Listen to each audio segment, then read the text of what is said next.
I think so. I was pretty impressed with her. She seems like she was willing to listen and understand what our concerns have been in the past, but more importantly, just to pick up and run with it and kind of grow the program and really give the feedback we need to get the citizens involved. But I will tell you, the programming is pretty good. Yeah. There's been good success with the programming. And I can't remember where it's at. Somebody else mentioned CTC and how good. And we've got the classes and how well attended they've been. Yeah, I think that's great. I think it's been better attendance probably this time around than I remember. Mm-hmm. I mean, I'm still new, but I feel like it's been more. So that's good. The word's getting out, so that's great. It is. Good. Okay, anyone else? Nada? Okay, let's go ahead and move on then. Chad's gonna enlighten us on the bird rezone, so Chad? Thanks, Mayor, Council. This is a fairly straightforward. It actually maybe looks a little more complicated than it is. You look at it on paper, but this is a zone change up on Oak Hills Drive, just off of the kind of toward the top. These are some very deep lots. Location shown here on the map just before the new interchange up there. All of the lots in that area extend quite a ways back from the roadway. They've got really good lot size, but not great lot width if someone wants to go back and create a subdivision behind. So the purpose of this zone change is the first step in potentially approving a little flag lot back here on this lot here to the west. So the issue at hand is that there wasn't enough room to meet the frontage requirements under the current zoning, but with the R18 zoning, which is supported by the general plan, that does give them enough area and frontage to meet all the standards of our code. Just again, there's the parcel. It's fairly big area back there. These maps are, this one's turned on its side, so north is now over here to your left, but this is the proposed subdivision. This will come to you at your next scheduled meeting should you approve the zone change. This particular subdivision was submitted just a little while ago, just behind that zone change application. You can see the flag lot they're designing back behind there. There'll be a home up here in the front, new home back here in the back. The reason it'll come to you, normally a 2-lot subdivision wouldn't, but this is in the sensitive lands overlay. So you've got, besides some slope issues to the very back, there's also a scarp, fault scarp that's been identified in their geotech report for the property. So there's some restrictions on where they can build. They'll have to build up here. And again, that map's a little bit deceiving. That's actually a really big area, even though it shows up as maybe a smaller area on this map. Because of the size of the lots, it's actually a very large area. It'll be back, if you look at the aerial photo, it'll be back in, try to get that to zoom in. There we go. So it'll be back in this area back in here. Just to give you kind of the relative scale, the home location that's available back there is about the same distance as these homes are apart from the existing homes. So there's plenty of room back there to put a home. The restrictions on the sensitive lands for the geotechnical report is that they can't have any habitable structures or anything that would have any kind of residential occupancy back behind that scarp line. So they could have potentially some barns and things like that. Oh. Yeah, nothing that. Because there's something back there. Mm-hmm. So you can have a barn, place for animals, hay shed, whatever, but no habitable structures back there. So with that, it's been reviewed by the Planning Commission, and they've recommended approval. So any other questions? So can you go back to the aerial? Mm-hmm. Where would they drive into Lewis? Let me zoom in a little. It's right here. The flagpole portion of that is going to be right between those two homes. And there's quite a bit of area there. Again, the scale of this, because it's such a large scale, is a little bit deceiving, but there's actually quite a bit of road between those two homes to put a driveway. So it would be a driveway, not a road. Mm-hmm. And then It'll be that driveway right there, actually, still a shared driveway. So. okay. And then do we know yet how much of this lot is going to be for that home? So like you can't build back there, but this new lot, is it going to encompass what's already back there? Yep, it'll include that entire area back there. The home lot will be built up in this bottom south third though, to get away from that false start. So again, on this, it's turned the opposite way, but this is that lot. This is that access coming in from Oak Hills, and then the whole lot will be right up in here. Where the red lines, including both homes there, that front Oak Hills, is that one Because this family? this is the zone change, so yeah, So it will include that other home? the flag They lot. could potentially do the same thing? I don't know if they can. They're actually giving some of their property as part of the subdivision to make that flagpole work, so I'm not sure if they have enough room. Potentially, I don't know if we've looked at that at this point, but this is these are the applicants that want to put that new home back there. So the subdivision application actually does not include that other than just a property line adjustment with these folks. And I think they've got that quick claim deed called out there that they'll include on the plat. So I think the engineering comments said there's no storm drain in that area. Is that right? Yeah, So how's stormwater management? they drain it out into the borrow ditch along Oak Hills Drive right there.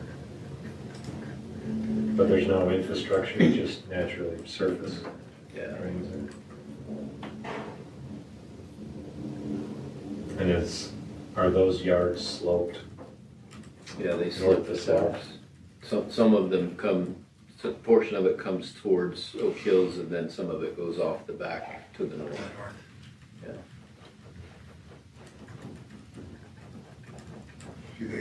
What precautions do we have for, given we've had issues up there with people running water off the back of the hills recently, is that what forms? There's some restrictions we put on there, I assume, about how that water has to be handled? If they Yeah, run off there. that new ordinance will apply that we had the council pass to be able to make sure that doesn't continue to be worse. And if I recall, the crest of that is right about there, right, Steve? So it's a Yeah. little bit different than those lots further to the west because you can see the crest a little bit closer to the developed part of the yards there. This has got that little, what do we want to call that flagpole, but the crest is a little ways away from the developed portion. So would this new home be required to drain all their surface water to Oak Hills? If it made it that far, the new home we anticipate would do that, but we think there's gonna be enough space in between that maybe that drive would drain out there, but the majority of it would probably just end up in the grass areas around the home. Okay. With regard to their roof drains and things like Yeah. that. Yeah, the scale, you can see these are very large houses up there. The scale's a little bit deceiving. That's a big area back there. Especially that one on the end there. Far Yeah, north. yeah. Okay, any other questions or concerns here? Thank you. All right. That was an easy one. Wow. We need to take our time to go into number 2. Just teasing. Okay, well, we got one more item left here on this agenda here, which is a closed door meeting. So with that, unless anybody else has anything they would like to speak before I entertain a motion to go into a closed door meeting.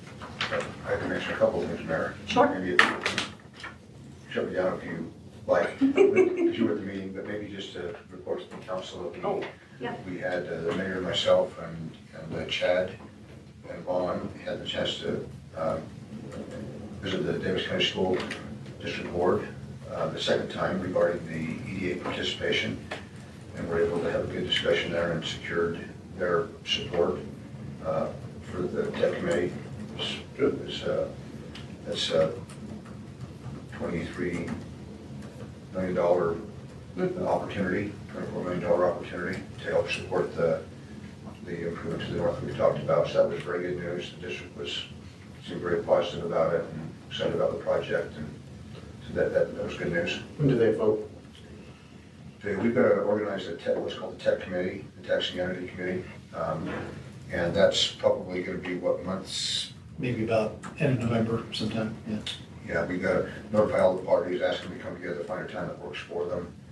But they'll appoint 2 of their representatives, probably a staff member and a board member, to vote in the affirmative, and so that'll be good. And then as a follow-up, they're reviewing the state statute, just make sure we dotting every I and crossing every T. We'll want to, after the tech committee, circle back and enter into a separate MOU with the district, because the change in the budget structure is, for the EDA is significantly different because of the volume of this. And then also maybe tied with that, Chad and Juan and myself and Gary had a chance to visit with the JL, the developer of that project today, and work through some contract issues that we'll eventually bring to you that lays out the participation. And there's good news on all fronts in terms of additional development, additional buildings are already being discussed, and locations and scale, which are significant. And so they have a lease, of course, as we indicated on the first building. We have asked for a copy of that lease to be able to share under an NDA with you, and they've agreed with that, and serve staff, and so we know we obviously trust them, but we've asked for that. Goodwill, they're happy to make that available, so that's good. But there's aggressive, I would say, efforts to move forward with additional buildings and to continue realizing the vision. The discussion of the option agreement we have came up again, and we've been communicating with them. We indicated that we intend to move forward, and that we've had those discussions, and at the appropriate time, we'll work to execute those. And so they think that maybe sooner than later, part of the package that is needed in order to accommodate the scale of development. So that's general, but wanted to very good news on that front from both the district and from the developer, that there's pressures ramping up from tenant to move big and move quickly. So that's positive. But we'll bring those documents when we get them in a state we think is good to present to you for your review. Anything you would add to that, Gary? Just, there'll be some members of the council that'll be on that tech committee as well. There'll be, Yeah. So there'll be some. We have 2 representatives from the city that may have this point or however it works out, but is there a lot of ground to move? yes. Yeah. Over 400,000 cubic yards. So that's 20,000 dump trucks with a pup on the back. So it's pretty big. And dirt haulers that you'd obviously running back and Yeah. forth on the roads, is 22,000 of those. Yeah. Is the volume that has to be moved on those 56 acres. Some of it could be close to Yeah. the site. Yeah, but it's massive. Yeah. Be well worth it. I think we talked about, I think we showed him some, before we showed it as public, we showed it to the district, I think we talked to you about it, but some of the conservative valuations on that are in the $400 million range on the 56 acres, and it's staggering from a property tax perspective and valuation perspective. Yeah. That's a potential, but even on the first building, as you recall, the building, the spec building they've taken the whole thing on was roughly $8 to $9 million for the shell, the actual building itself. But the tenant improvements that have been placed in there as a result of this particular tenant are approximately $40 million. So you've got a $9 million building, $8, $9 million building that's got $40 million worth of equipment and taxable assets in it. So we're not saying that will exactly happen to the balance, because there's office and other kinds, Class A office and other kind of things will happen there, but the valuations for the district, as an example, are significant, low impact, doesn't create head count, that has high valuations, and they recognize that. Lauren and Chad did a great job of pointing those numbers out. Pardon me. Well, oh, okay. I was going to say, I know you did a great job presenting to them. But I think it was pretty easy for them to say this is a really good investment. They could generate the district up to $1.8 million a year just off this project. mean, so it's a significant thing. Anyway, so thank you for your support on that. There's a lot of things to come, so. Yeah, that's a great update. One other thing, sorry, that the developer today, Mr. Hyde, Leonard Hyde, said they would be happy at any point in time to come to the council, and we suggested that would be a good idea, but they didn't. We didn't feel like they needed the press to do that, and we told them, hope that was okay, that we felt like the council had been very supportive of this and supported the option, and we're certainly very excited about the development, and so I said, I don't think you need to feel pressure to come, because I think the council feels good about it. We're trying to convey all the appropriate information, but he offered that if there is a need for us to come and respond to questions, or we would like sometime to come and talk with the city, thank the city, and I said, well, I'm sure the council, like the staff, would want that same back to you, because this is they're an important part of helping to bring this together, and have been very good to work with. They feel like we've been as well in the history of it. Today, as we went through the contract, there's some areas where they have some questions. We easily work through those, and there's not a lot of pushback. And said, we understand that the city has to have these. We recognize that, and this is, so it's very, very positive. So thank you for your support. And, That's huge. It is. It'd be great for the district too, though. That's the main thing. But that will kick in at what, 2035? yeah, that full That's ongoing. evaluation. But Anyway, and the one other thing I was going to mention, if we have just a minute. we've got plenty of I haven't time. told Gary this, but we have made an offer. I didn't have a chance to be meeting today, but an offer has been accepted to fill Gary's very large shoes. And so you probably already know this, because I think you talked to him. Yeah. Yeah. I told him he could talk to Gary. But anyway, Even though he probably trained you. Pardon? Even though he probably trained you? He did train. But we went through the panel, and it was unanimous. Mr. Clint Drake, who's currently been the attorney in Bountiful, he started out with us years ago, was with us for 6-7 years, and as the attorney, well respected. And so he's agreed to come and work for There's a new Clinton the city. Yeah. Yeah. We also hired an attorney to replace Kevin McGahey, who went to Weaver County. Mhm. We've hired Jaden Applin, who is the daughter of Paul Applin.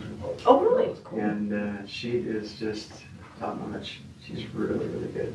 So we're excited. She is top notch. Yeah. Jaden knows her. So, and So Clint is as good as they come. So, Yeah. I mean, I don't know how good he is as a lawyer. I mean, but as an individual, yeah, he goes a long way. So I assume you guys can handle the lawyer part. But as an individual, he'll be an asset, to the city. He's a very good fit personality-wise, and Yeah. he's very much like Gary. I mean, has personality, builds relationships very well, very well respected, is bright, energetic. Detailed. So, yeah, he was very clearly the first choice in the process, and so it's taken a while. He'll plan to be here and talk to Gary today, but this was just consummated yesterday, but You missed one point. we'll come in the, He graduated from Northridge. yeah, grew up in Layton. He's a Layton boy. I mean, His mother taught at Lake Layton Mike for forever. Yeah. as long as I can Yeah. remember. Yeah. So, He'll start So- around the 1st of November. So Yeah, that's what I was we'll gonna say. Overlap, and he's trying to finish up obligations there, and not leave them in the lurch, which we said we understand that. So Was he anyway, the city attorney for Bountiful? yeah, Yeah. he's been there for 6 years, 7 years. yeah, about 7 years. It's just a trade. Well, Big dog comes in, sorry, Bill. Yeah, Stepping stone. Yep. everybody trades hats. Yeah. You know, Not easily sometimes, well, no, not at all, but he loves Layton. He just Yeah. has a real love for Layton. sure. Lives here, Mhm. his kids play ball here. I think it's a great fit. I'm really happy. He was in our office for, I guess, about 7 years. Yeah, he worked here. About 7 years. Yeah. He knows most of the staff. Chad worked with him in Bountiful, and Yeah. he's really positive. We're excited to have him. Awesome. Give me permission to let you know. And Yeah, that's great news. so, Well, the only other news is when does he take over? Don't push it, all right? Don't push I was it. gonna say, I don't know how we're gonna do this. Dave liking the Yeah, lawyer? I know, Like, it's, I don't know how that's gonna work. I'll just be quiet, so you guys will be fine.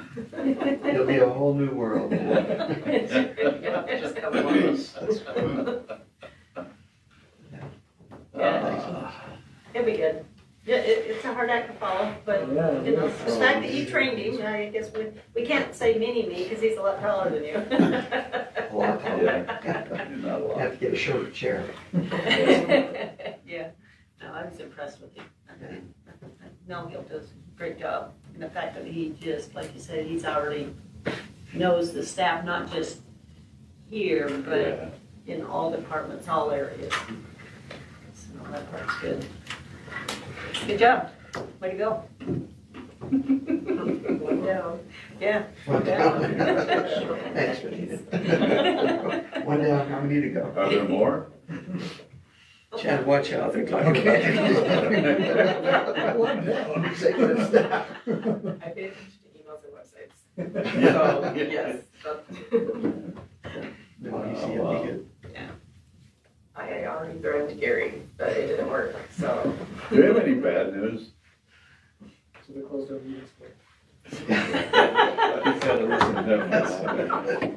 I did get an email a while ago that I responded to late, but there's a developer, we approved something for his plan, I think part of the town center over off of Fairfield. And he emailed, I don't know if he emailed others as well, just asking about the possibility of not requiring any of the commercial piece to his development because Up front on the road. on the front side. And so I reached out to Juan just to ask questions because I know I brought something up. I think Clint, I don't know if Zach did either, but we were just talking about commercial viability at that town center anyway. And so of course, you know, I told him we had some concerns, but you know, I don't have anything to share. But Juan did say that he's requested a study on commercial viability in town centers in Layton because we still have some others coming up, and that's a part of that. And I haven't replied to the gentleman yet, but it was implied that, you know, if he could wait until that study came back, that there could be some new development, no pun intended, but there could be new information that comes out of that. And so I just wanted to share that with the rest of you, just because I think that's something we've all thought about. Yeah. We have a number of town centers. Some of them seem to do better than others, but having a more updated study to kind of help support or refute our thoughts, I think is helpful as we move forward and, you know, approving different things that come before us. So I just wanted to let you all know that that will be coming. It's obviously hasn't happened yet. That's something that Juan said he had requested for that particular purpose, so. Yeah, it's been approved by the Wasatch Front Regional Council.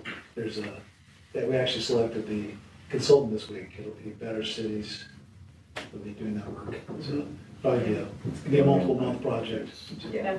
Any Most of the information. studies are, but, Yeah. you know, it gives us such a valuable tool going forward to know what to do or not do, and, you know, I mean, that funding's there for that purpose, so that we have to do that in order to apply for additional funding, so it's a good step to take. Well, especially any study, in my opinion, any study after 2020, is necessary, because a lot of projections took place prior to that. Right. 2020 literally blew everything up, so I just think it's good for us overall, it's good for the city, just to be able to have more recent studies. Yeah. Okay. It was, Or more I think, the current. biggest grant we've ever been given by Wasatch Front. It was $200,000+ to do this study, so it should be pretty comprehensive. Yeah, take care, man. Yeah. Yeah. 2,700 is a Gordon. Yeah, so we've got a few of them lined up there that would be good. So that's why it's beneficial to get this and actually out west. Yes. Okay. Anything else? I mean, this is our time to have a good discussion like we've been doing, so. We still get emails, calls about, I'm not talking about the pool. We still get emails and calls about the landscape ordinance that we did not have. Did not pass. So, still around. Yeah. Okay. I took the poll, today, so you guys are safe. But for the right reason. Okay, well then I'll entertain a motion to go into a closed door session to discuss the purchase, exchange, or lease of real property, including any form of water rights or water shares. Fine.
Good.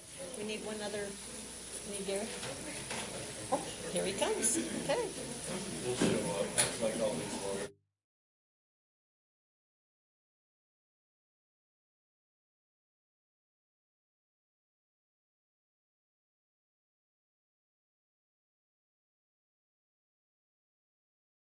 Our Layton City Council meeting this evening, October 7th, and we appreciate everyone in the audience. And with that, I'd like to call the meeting to order. And as customary, we usually start our meetings with a prayer and a pledge, and we take turns amongst ourselves up here. And this month, Councilmember Dave Thomas will be conducting. If you'd all stand, we'll have a pledge of allegiance.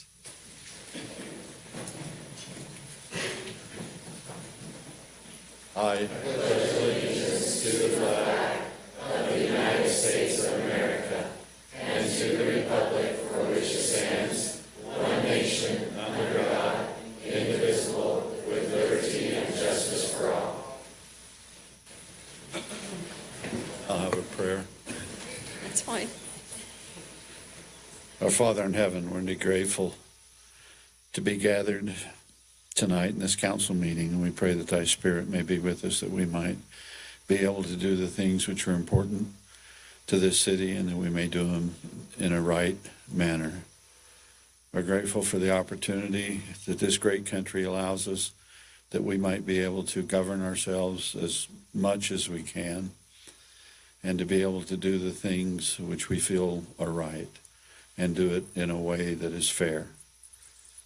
We pray for thy feelings to be upon us, that we may recognize the great and wonderful land that we live in, and the nation that we have, and the people that populate it. And these things we pray for and thank thee for. In the name of Jesus Christ, amen. Amen. Okay, thank you very much, Councilmember. Okay, we'd like to kind of cover all of our municipal announcements at this time. So council, who I know generally we have the two here that have information. So ladies first. Okay, Councilmember Smith-Edmonton. I'll be brief.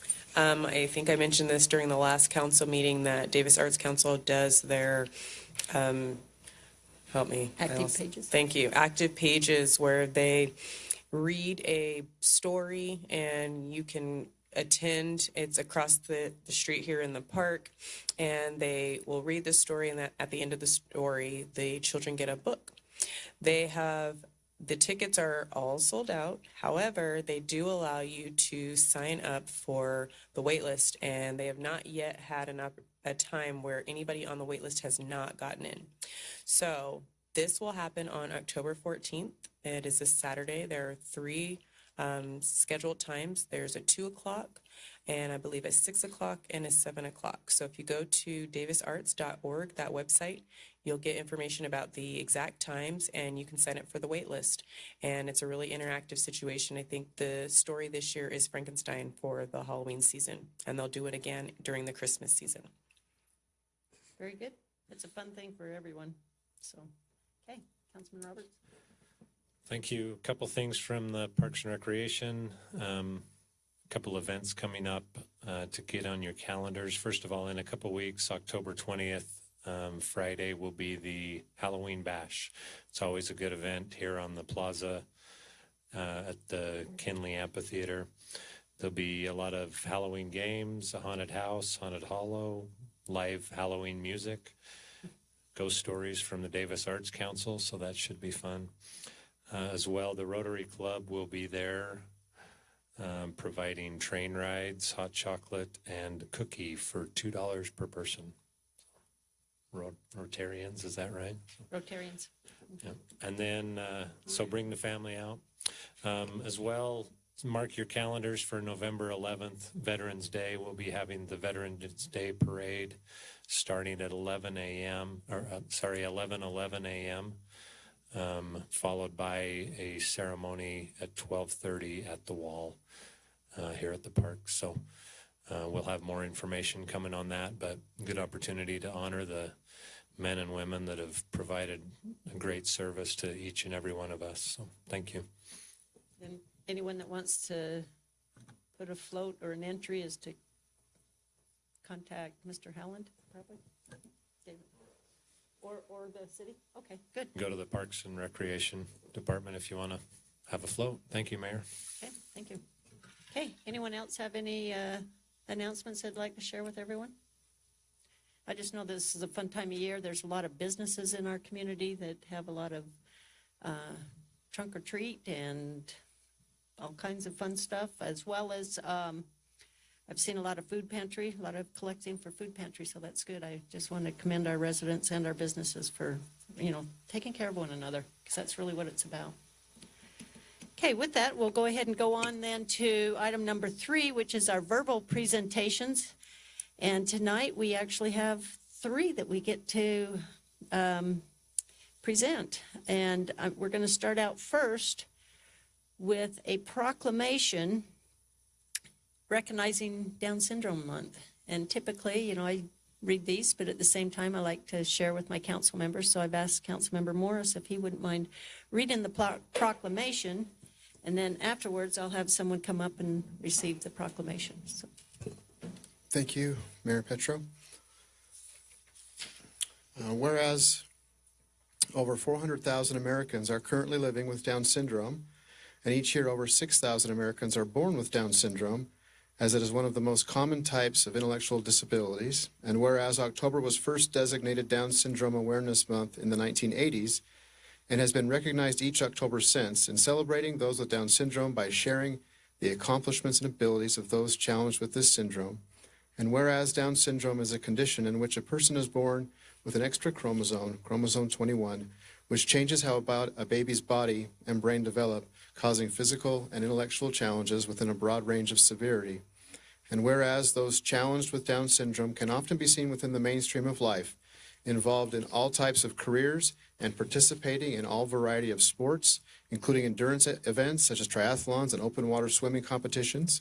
And whereas we encourage our citizens to participate in this awareness campaign by joining the Buddy Walk, by volunteering with one of the many advocacy groups and nonprofit support organizations, and by carrying out 31 random acts of kindness, one for each day of the Awareness Month. And whereas, as stated by David Egan, a Special Olympic participant, stated, Down syndrome does not define us as a people. It is a condition that makes it harder for us to learn, but with patience and persistence, we are able to contribute to our society. Now, therefore, be it proclaimed by Layton City that October will be recognized as Down Syndrome Awareness Month, as we acknowledge the challenges, abilities, contributions, and accomplishments of those among us facing and meeting this condition with directness and perseverance. We celebrate you. In witness whereof, Mayor Joy Petro has caused the seal of the city of Layton, Utah, to be affixed on this 5th day of October, 2023. Okay, thank you, Councilman Morris. We want to acknowledge the fact that this is actually statewide, and typically you don't call out one particular organization over the other, but I do know that we have Lydia here who is with one of the organizations that we have locally. And so I thought it would be appropriate if I just pass this proclamation on to her so that she can acknowledge that on behalf of all entities that support Down syndrome. So with that, Lydia, do you want to come up?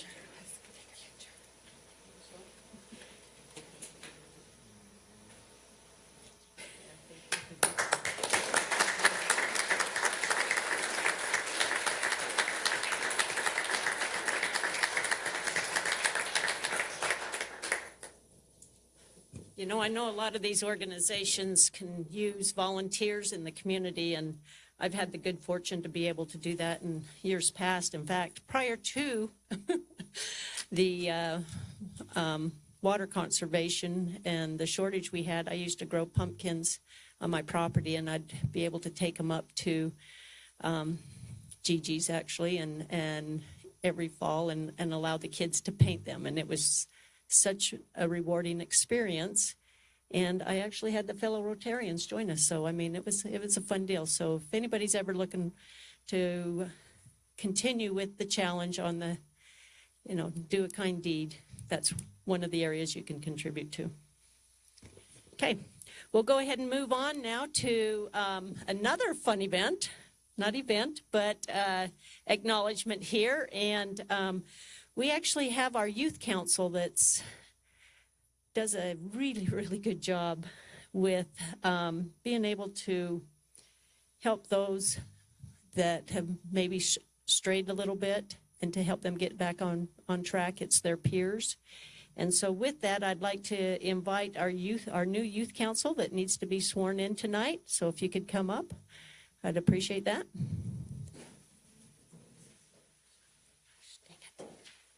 He's like worse tonight.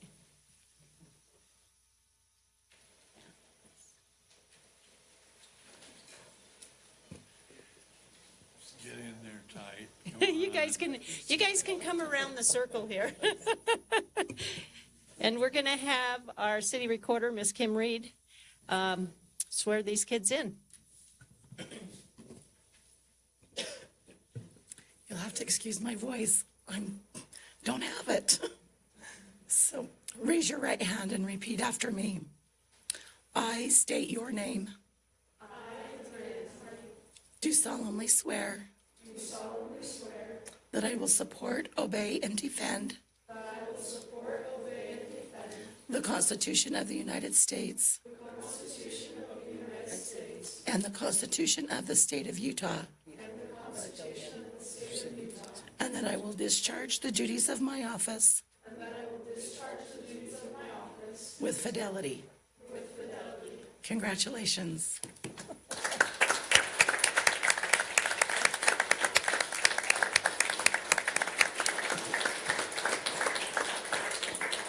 Okay, now, one by one, we'll start at this end. If you kids would like to come around, as on behalf of the mayor and council, we'd like to shake your hands and say thank you very much and congratulations.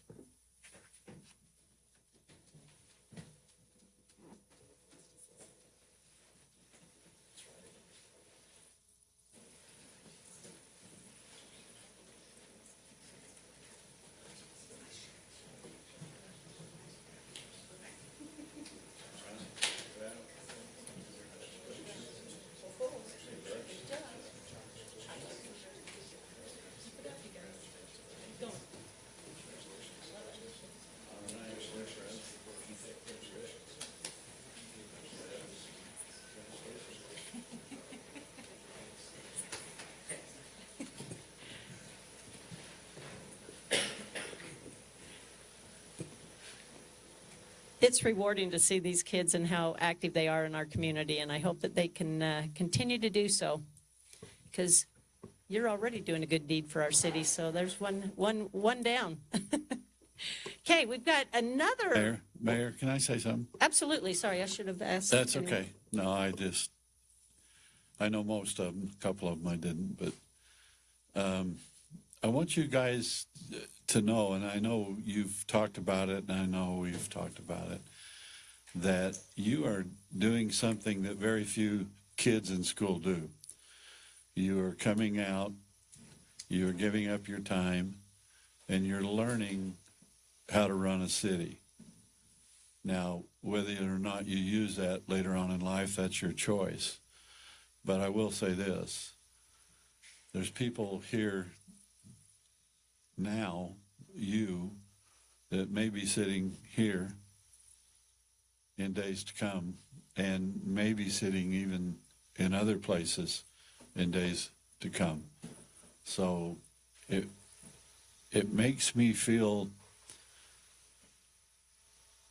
comfortable knowing with this council, which is a great council, but I'll probably be the first one to leave from them. I'll be dead. And when I die, there's going to be good kids taking over. The world's not going to hell in a handbasket. There's going to be good people. And I see that in you.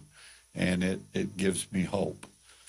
So I just want to thank you for what you do, because it is you have to sacrifice in order to do that. But you have the opportunity to do some of the greatest things in this world because of the way our nation is made. So use that opportunity, and I don't know who says it, but be the best you can be. I don't know if that's an Army thing. Maybe I shouldn't say that. But anyway, I'm proud of you. Thank you.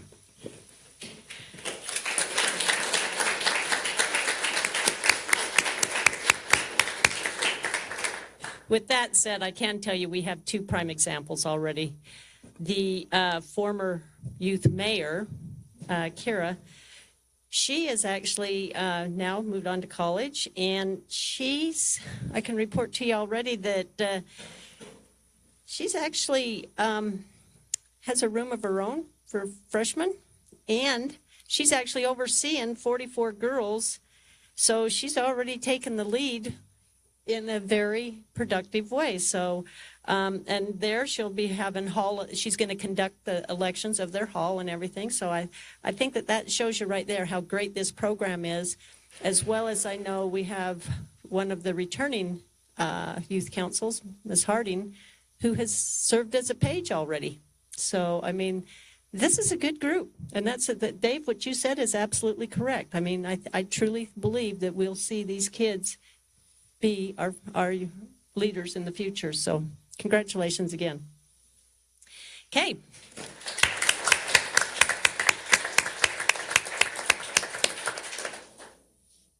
We have one more item here. And again, I'm just so proud of our city and how much people contribute.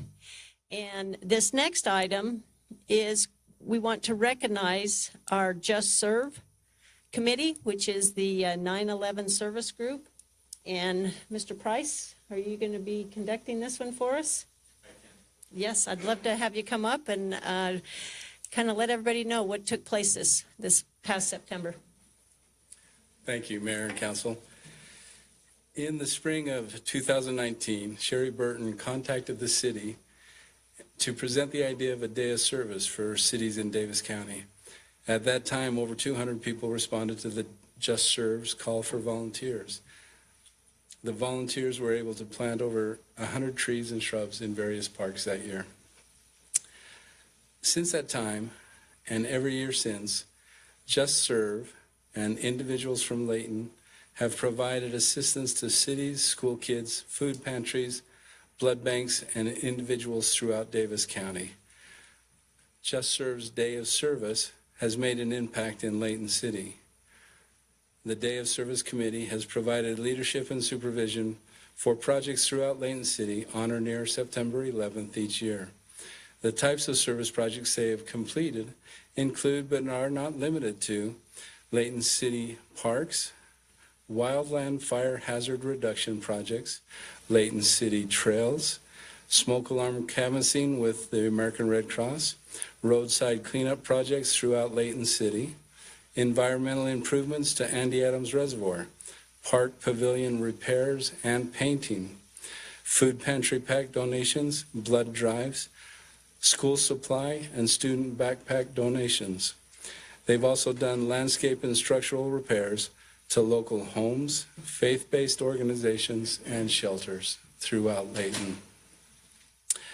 Just Serve's 9/11 Day of Service has grown to include 13 areas or districts of the city, with many hundreds of volunteers working to improve the city.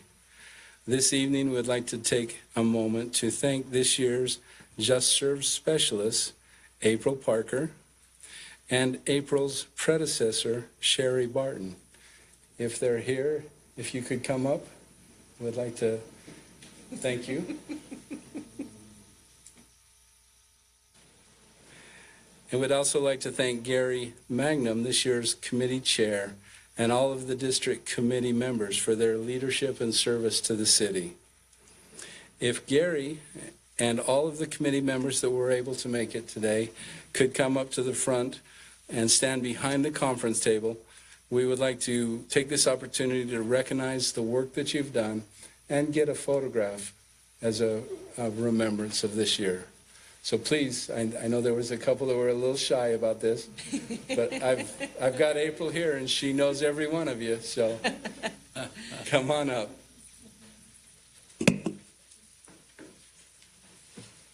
You need to take front and center there, April. Uh-oh.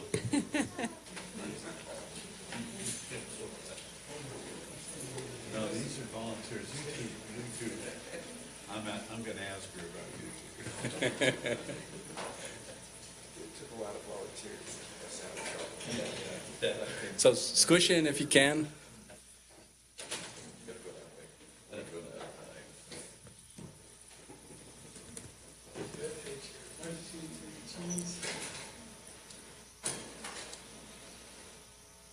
And then, Doug, one more. If Mayor and Council, if it's not too much to ask, could you guys stand up so that we can see you as well?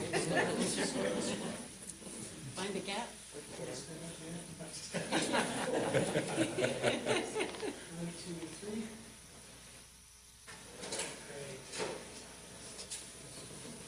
Well, thank you, guys.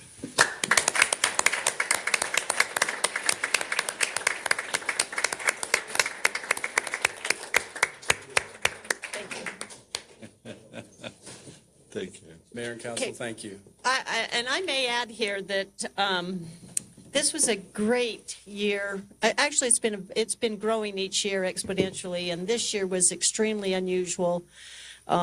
April was willing to kind of come up with a new idea, and we were able to get some support to rally behind her to be able to acknowledge a lot of our first responders as well. So, April, thank you very much for doing that. I know there's a lot of businesses in town that participated, and I want to thank them as well. So, with that, I know a lot of our council members, including myself, we were out there on Day of Service. Do anybody want to elaborate at all or speak to it? Imagine that.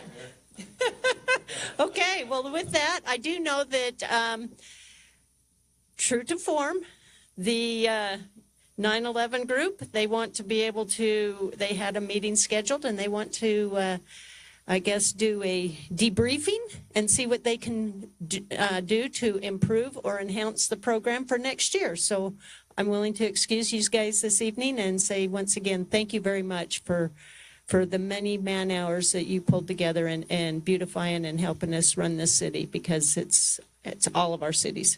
And so thank you very much.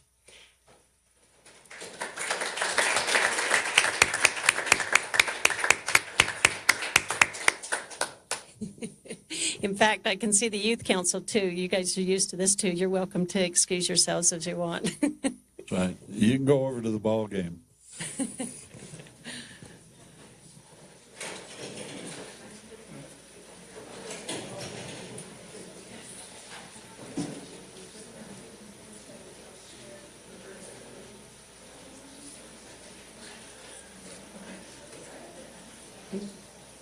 That's a big group.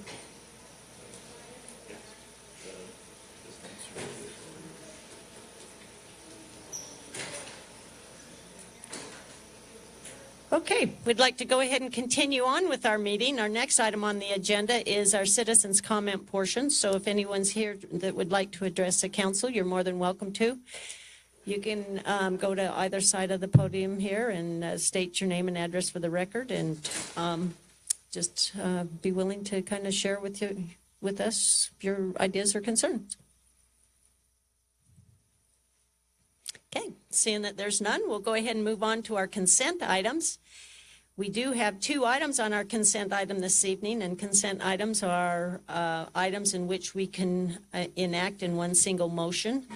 And tonight, both of those items will be presented by Mr. Chad Wilkinson. So, Chad, I'll let you go ahead and get started with the first item, which is an appointment to our Planning Commission. Thank you, Mayor, Council. As the Mayor said, this is our first item is an appointment to our Planning Commission. We did have a vacancy that came up this summer with Brett Nielsen's end of his tenure, long-term Planning Commission member. So we went through our customary process. We solicited applications. We had a very, very qualified group of applicants apply this time, many with land use experience, engineering experience, very, very qualified and very, very interested in serving their community based on those qualifications. After going through an interview panel that included the mayor, members of staff, one of our counselors, we are recommending that Peter McDonough be appointed to fill that vacancy.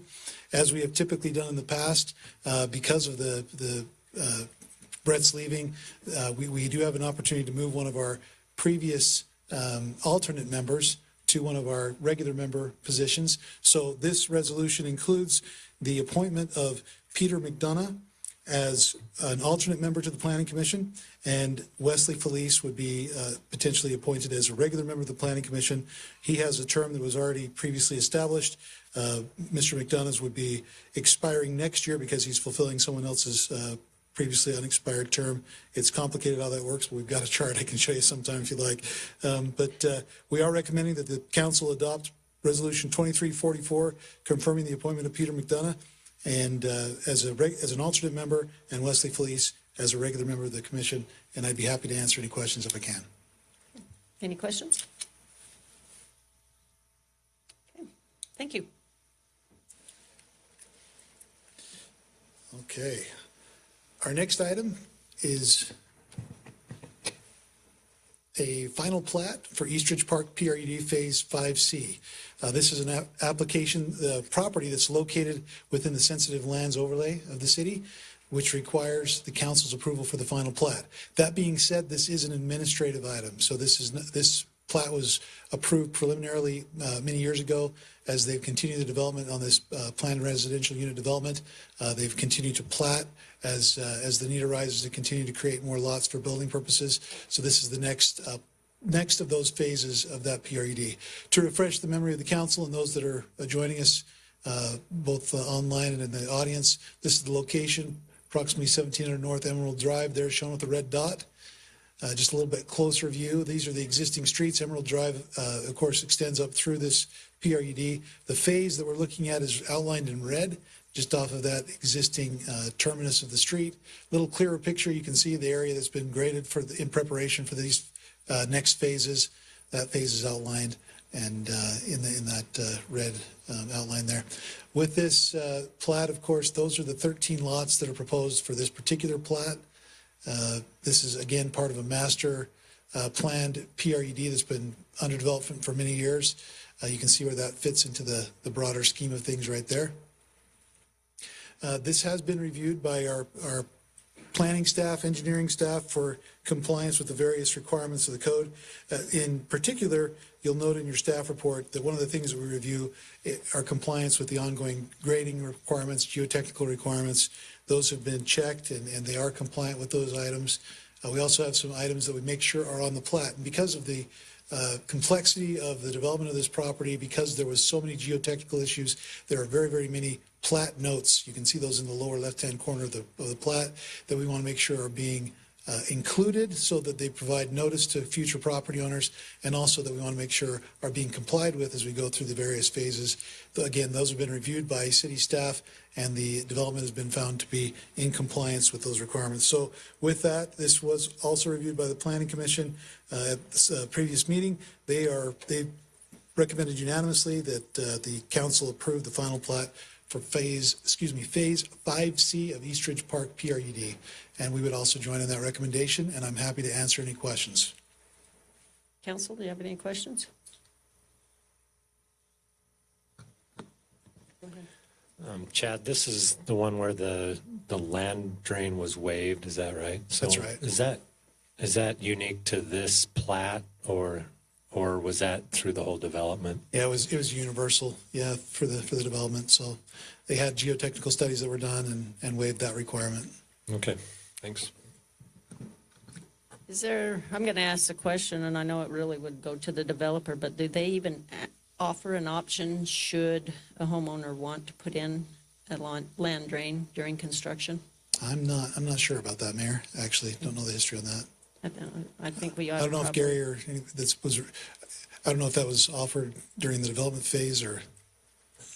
Most of Eastridge, they were actually the cause or the, I guess, for the insistence that there be a geotechnical engineering study before they require it. Right. And I'm not sure that any phase of East Ridge has it in it. Yeah, I think on the plat, there's a designation indicating whether they do or do not, but I don't think this one. Okay. Well, I'm just saying that, you know, as a homeowner, they may want to exercise that option, and I think that that's probably something that they should ask. I think that Yeah, I represent Adams property. I can answer Okay. that question. Yeah, you want to come up to the mic and go ahead and state your name? My name's Cliff Allen. I'm an authorized agent for Adams property. Okay. So land drains, for them to be possible for each individual homeowner, the infrastructure has to be included as part of the development. And so because the infrastructure is not in the development, in any phase of the development, and here we are in phase 5, and that includes sub-phases as well. We've essentially had about 20 phases. There's no land drain infrastructure to make available any individual land drains for homeowners that may potentially opt for it.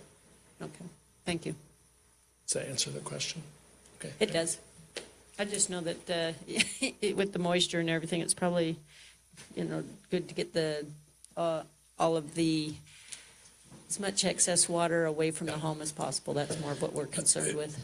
We've spent a lot of time with Layton City engineers on mass grading plans. Okay. And so, as far as I can tell, they've helped us to go above and beyond what is generally required in the way of creating swales and diversions for water to make it to storm drain systems. Well, thank you. Thank you for doing that because I know it's critical. Okay. Any other questions? Okay. If not, then I'll bring the action back to the council for the approval of the consent items. If you could go ahead and state the resolution on the first one and just reiterate what item B is. I move that we approve the consent items, item A, resolution 23-44, and item B, the final plat for East Ridge PRUD Phase 5C. I'll second. Okay, it's been moved in second that we approve the items as presented. All in favor, please say aye. Aye. Any approve or disapprove? Okay, thank you. Okay. We now have one more item left on our agenda tonight, which is a public hearing. And once again, Mr. Wilkinson's going to present that item to us, which is a rezone request. Thank you, Mayor. Yeah, this is a rezone request. I'll give a little background on the properties that are in question tonight. These are the properties shown here on the red dot again. 2599 and 2619 East Oak Hills Drive, not too far away from the new interchange there that was built as part of the Highway 89 project. The request is to rezone these properties from RS, which is our residential suburban designation. It's the largest of our, or lowest of our single-family residential densities, to R18. The acreage there is on the screen, about 2.5 acres, just under. This is a little closer view of the property. You can see the existing zoning there. It's predominantly RS zoning surrounding the development. There's a little bit of R110 there to the west, some ag and some other zoning designations, kind of a little pocket of professional business for one of our businesses that are located up there on Oak Hills Drive. Predominantly single-family residential. In the recently, I got to not say recently, 2019, it's getting to be 4 years ago that we had that general plan adopted, but in that most recent general plan, this area was designated to be single-family residential and to be able to support densities consistent with our R18 zoning district. The purpose for this particular request is that the applicant would like to create small subdivision, 2-lot subdivision that would create a flag lot behind the existing home on this particular parcel there to the west. This is a precursor to that. The need for the zone change is to meet our required frontage requirements, separation requirements from existing homes, and to be able to provide that access way that would provide a flagpole portion that would go in between those two existing homes and allow for development to the rear of the property. This is a property within our sensitive lands overlay. A geotechnical study has been done. There is an initial layout that's currently working its way through that will eventually make its way to the council for approval because this is sensitive lands area. This is the layout that's been submitted. You can see that flagpole portion of the lot that'll go between those two existing homes, create an area to the rear to the north of this particular development that will be available for development. The geotechnical study identified a scarp. We'll talk about that in more detail when we review the subdivision, but there is a line where residential dwellings or habitable spaces will not be allowed to be built beyond that line. So with that, this particular zone change request was reviewed by the Planning Commission at a previous meeting, and the Planning Commission is again recommending that the council approve this rezone request, ordinance 2319, rezoning these properties from RS to R18, and I'd be happy to answer any questions. Council, do you have any questions? I know we did get a chance to review this in our work meeting, so that's why they probably don't have questions. Okay, if there's, okay. The area which was concerning, all that will be put on the, whatever you put it on. They'll be on the plat. That'll be recognized on the plat. That'll be recognized. There'll be notes on the same kind of Right. notes that we saw in the previous subdivision Right. that will give a property owner future notice of those requirements. Okay. Yep. So, okay. Okay. Any other questions? I didn't ask this in the back, but the property owner that is requesting this additional lot, that owner also owns the property in front, correct? Yes. Yeah. Okay. So they'll own both of those properties. And then just for clarification, what you showed on the last slide was the driveway, and that driveway will be shared by both lots. Yeah. There's a driveway you can see there on the picture there on the aerial photo that goes between those two homes. That's the same driveway. Okay, so not anything additional, just what's currently there. And this is a state highway, so that anything additional would have to be approved by UDOT, but our understanding is that's just that same driveway. Okay. Yep. Okay. There's no other questions, then I'd entertain a motion to go into a public hearing so that we can hear public comments at this time. Make a motion, we open the public hearing. Okay, thank you very much. Okay, as I stated before, this is a public hearing, so if there's anyone here in the audience that's wished to speak in... Mayor, yeah. you might want a second and a vote Yeah, on that. that's true. Sorry, I was too quick here. Okay. I have a motion to go into a public hearing and a second. All in favor, please say aye. Okay, any opposed? There we go. We're legal now. Okay, anyone who wishes to speak on the rezone request, you're welcome to come up to the podium, state your name and address for the record, and let us know what your opinion is.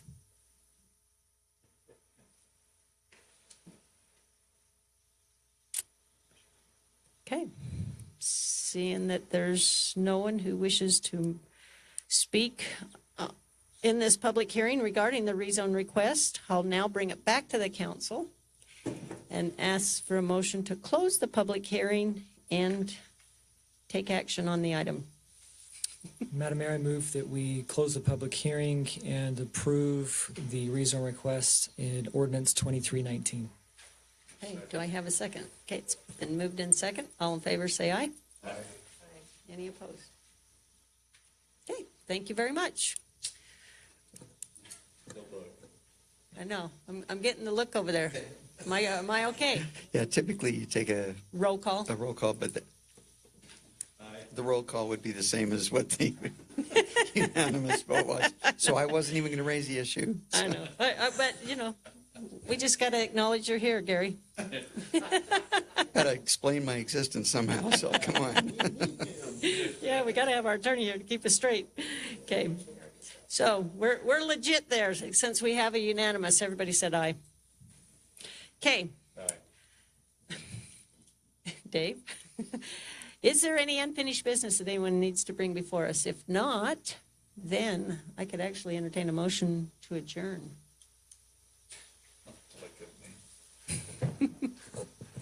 I make a motion, we adjourn.